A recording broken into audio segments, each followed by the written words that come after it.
একটা ভিডিও বানাইতে হবে যে কারণ ওই যে তখন তো ভাঙচুর চলতেছে না, তো ভিডিওটা এমন যে দেশের যেন আমাদের দেশে যেমন মেট্রো রেল টেল এগুলো যেন না ভাঙে, হ্যাঁ এটার জন্য একটা ভিডিও বানাইতে হবে, তোর আমি কিছু টাকা দিব। একদম আমার বিষয়টা যেটা আমি বলি, উনি যখন কন্টেন্ট ক্রিয়েটারদেরকে কী করছে না করছে এইসব সম্পর্কে কিন্তু আমার কোনো ধারণাই নেই, কারণ আমি তখন গ্রামে ছিলাম। আমি তখন কিন্তু পুরাপুরি আমি নোয়াখালীতে 2-3 মাস থেকে, তখন আমি টানা 3 মাস কি 4 মাস আমি নোয়াখালীতে ছিলাম। আবার আপনার মনে আছে তখন বন্যা হয়েছিল নোয়াখালীতে গত বছর, তো তখন এরকম আন্দোলনের সময় কিন্তু নেট ছিল না, টানা 7 দিন 8 দিন অনেক সমস্যা, নেট টেট ছিল না। তো ভাইয়া একদিন নেট খুলছিল কিছুক্ষণের জন্য, মনে আছে কিনা আপনারা অবশ্যই জানেন বা সামাজিক যোগাযোগ মাধ্যম মানুষ জানে, কিছুক্ষণের জন্য নেট খুলছিল, আমার মেসেজ দিছে যে তুই কই, আমি কই ভাই আমি নোয়াখালী। পরে জিজ্ঞেস করছে একটা ভিডিও বানাইতে হবে যে কারণ ওই যে তখন তো ভাঙচুর চলতেছে না, তো ভিডিওটা এমন যে দেশের যেন ওই দেশের যে ইয়াগুলো আছে আমাদের, মানে যে জিনিসগুলো আছে আমাদের দেশে যেমন মেট্রো রেল টেল এগুলো যেন না ভাঙে, হ্যাঁ এটার জন্য একটা ভিডিও বানাইতে হবে, তোরা আমি কিছু টাকা দিব। কথা হয়েছে এটা, তোরা আমি কিছু টাকা দিব এই যেন কোনো ধরনের ভাঙচুর এগুলো না করে, দেশের সম্পদ যেন নষ্ট না করে। তো এই কথার পরে আবার ফোন কাটছে, শেষ, হয়তো আবার ব্যাক করতো কিন্তু আবার নেট চলে গেছে বাংলাদেশ থেকে, আবার কোনো ধরনের যোগাযোগ নেই, কথা নাই বার্তা নাই যোগাযোগ নাই, হের মতো আমরা আমার মতো।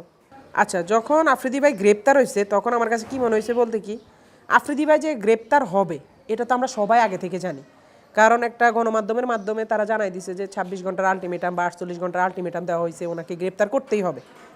তখন থেকে আমরা জানি, ইভেন যেটা ফার্স্ট অফ অল যেটা বিষয়টা আমি আপনাদেরকে ধারণা দিই বা বলতে হবে, আফ্রিদি ভাইয়ের আব্বারে ধরার আগে কিন্তু আমারে ধরছে সিআইডি।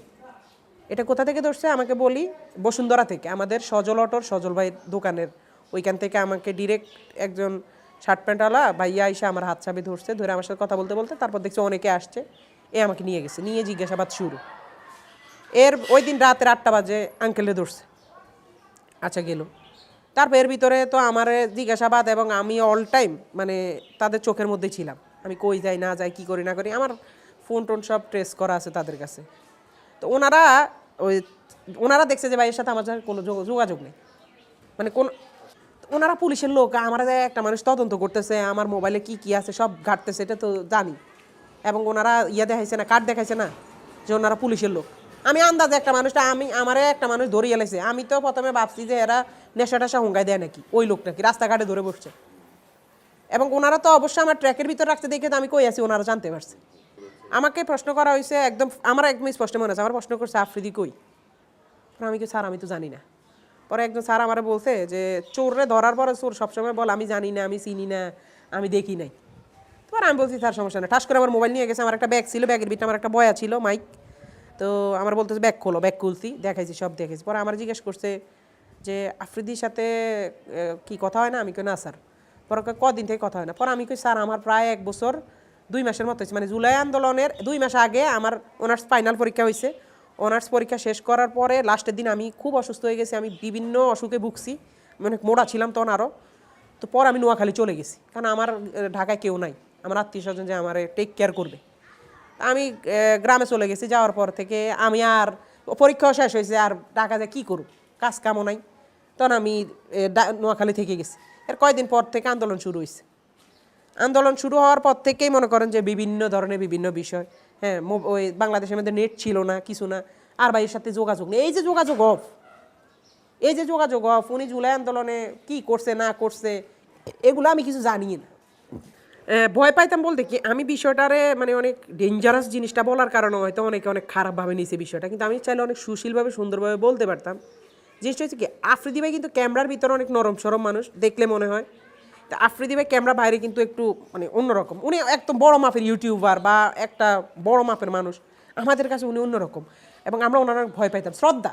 এই ভয় পাওয়াটা কিন্তু একদম ভয় পাওয়া যেটা, হ্যাঁ ভয়ও পাইতাম, হ্যাঁ ভয় পাইতাম। আর অ্যাজ এ হয়তো আমি বলছি যে আমার ভাইয়া মারছে, হ্যাঁ মারছে তো অবশ্যই, উনি আমার বেল্ট দিয়ে মারছে, আমার না সবাইও শাসন করতো, কিন্তু অ্যাজ এ শাসনটা কি আমি এখন ফিল করতেছি, যখন আমার সবাই বলতেছে যে তুই কেমনে 2 নাম্বার এটা করলি, তো এটা 2 নাম্বারই না, আমি এখন ফিল করতেছি যে হ্যাঁ উনি অ্যাজ এ বড় ভাই হিউম্যান বিং হিসাবে আমার মারতো, হ্যাঁ ঠিক আছে। কিন্তু আমার যখন বলতে যে তোমার সাথে কোনো টর্চার হয়েছে কি না, আমি অ্যাজ এ টর্চার না, আমার কথা হচ্ছে যা সত্যি তা বলবো, আমাকে উনি যা মারতো টারতো আমি এগুলো সব বলছি। আমার কথা হচ্ছে আমি কোনো মিথ্যা জড়াইতে চাই না, মিথ্যা জড়াইলে আমার নামে উল্টাপাল্টা কোনো একটা ক্ষতি হইতে পারে। আর ওনার মামলা হয়েছে, ওনারটা উনি আজ হোক কাল হোক ছুটতে পারবে। আমার মামলা হলে আমার ছুটাবে কে? আমার বাপের তো এরকম হাজার কোটি টাকা নাই, শত শত কোটি টাকা নেই যে আমার ছুটানোর জন্য অনেক মানুষ আছে।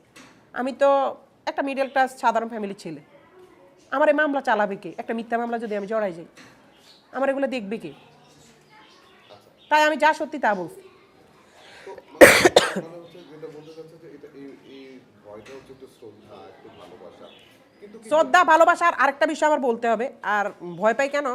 ভাইয়া সবসময় একটা জিনিস পছন্দ করতো না, আমরা বাইরে কাজ করি, এটা আর একটা ভয়। কারণ আমরা যখনই বাইরে কাজ করতাম তখন ভাইয়ার মন খারাপ হয়ে যেত। ভাইয়া ভাবতো যে আমরা ওনার থেকে অনেক দূরে চলে যাব, তখন আইনা আমাদেরকে বিভিন্ন জিজ্ঞাসাবাদ, এই সেই হ্যান ত্যান, পরে মানে